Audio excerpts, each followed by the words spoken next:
Alors, dans cette section, on va voir ensemble comment créer des colonnes supplémentaires dans Power Query à l'aide de conditions. Donc, on va pour ce faire utiliser l'onglet département du fichier Excel. Donc, on va se rendre tout de suite dans Power BI et importer l'onglet département. Alors, le but de cette vidéo sera de vous montrer qu'est-ce qu'on peut faire avec les différentes colonnes. Donc, c'est-à-dire, est-ce qu'on peut créer des colonnes à partir des colonnes ici déjà présentes, créer des colonnes avec des conditions. Donc, par exemple, créer une colonne qui va nous donner un résultat en fonction d'une autre colonne, plein de choses comme ça. Donc, on va venir manipuler très simplement ici notre base de données et donc nos colonnes. Une fois nos données importées dans Power Query, on se retrouve avec nos 4 colonnes, donc une qui va concerner nos villes, une autre nos départements, une autre le numéro des départements et une autre qui va concerner la région, donc la région administrative ici, mais ça concerne, c'est la région. On va dans un premier temps combiner des colonnes de deux manières différentes. Donc par exemple, je vais combiner la colonne 2, donc département, avec les numéros. Donc on va se rendre ici dans l'onglet ajouter une colonne. On va cliquer ici sur colonne personnalisée. On a donc une nouvelle vue qui vient s'ouvrir ici. Donc une vue qui va concerner nos personnalisations de colonnes. Donc ici, je vais venir renommer ma nouvelle colonne en département avec numéro. Ici à droite, on a nos colonnes disponibles. Donc je vais tout simplement double-cliquer sur les colonnes que je souhaite combiner. Donc la première sera le département. Je vais rajouter un concaténé et je vais mettre entre guillemets un tiret pour séparer donc le nom avec le numéro. Je vais rajouter un deuxième concaténé et ici je vais venir rajouter ma colonne numéro. Donc là, on va juste combiner simplement deux colonnes en séparant donc le nom du département ainsi que le numéro avec un tiret. Et puis pour terminer, on appuie sur OK. Alors là, on se retrouve avec un cas un peu particulier, donc c'est plutôt bien pour l'exemple. C'est qu'en combinant mes deux colonnes, ici dans ma colonne numéro, j'ai des cellules qui contiennent des lettres, donc 2A et 2B pour la Corse.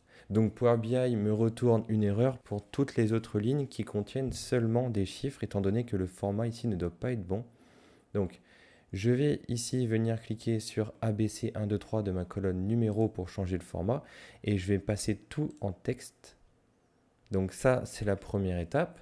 Donc ce qui nous reste à faire pour faire disparaître les erreurs, c'est venir déplacer le type modifié dans les étapes appliquées juste au-dessus de la colonne personnalisée ajoutée pour que Power BI comprenne bien dans quel ordre ça a été fait.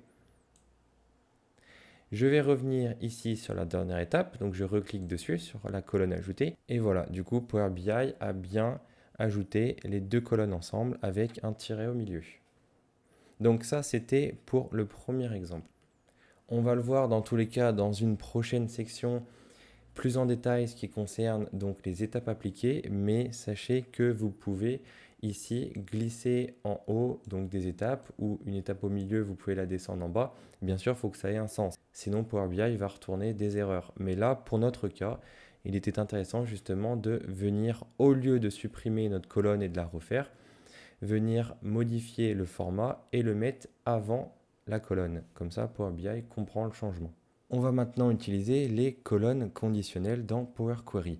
Donc, pour l'exemple, on va faire en sorte de créer une nouvelle colonne qui va nous donner comme résultat Côte d'Armor s'il trouve donc le nombre 22 dans la colonne département avec numéro que nous venons de créer. On veut qu'il nous retourne donc Côte d'Armor, le nom du département, et pour tous les autres, on veut que la nouvelle colonne nous retourne le mot autre. Donc pour ce faire, on va venir ici cliquer dans colonne conditionnelle dans la section ajouter une colonne. Et on va venir ici jouer avec des conditions. Donc Power BI nous demande un nom à cette nouvelle colonne. Donc je vais par exemple la nommer dep22 pour 22 pour les Côtes d'Armor. Donc si ma colonne dep avec num contient le nombre 22, alors on veut en sortir le nom du département. Donc ici, je vais mettre Côte d'Armor. Et si ce n'est pas le cas, on va renseigner autre. J'appuie sur OK. Donc bien sûr, vous pouvez rajouter ici d'autres conditions. Je vais appuyer sur OK. Et ici, dans cette nouvelle colonne, on aura le mot code d'Armor qui va venir ici s'ajouter lorsque Power BI trouve le numéro 22 ici dans ma colonne département avec numéro. Donc on peut venir vérifier qu'il n'y a pas d'autres lignes qui contiennent le numéro 22. Et non, du coup, il n'y a qu'une ville ici, ce sera Saint-Brieuc pour les codes d'Armor.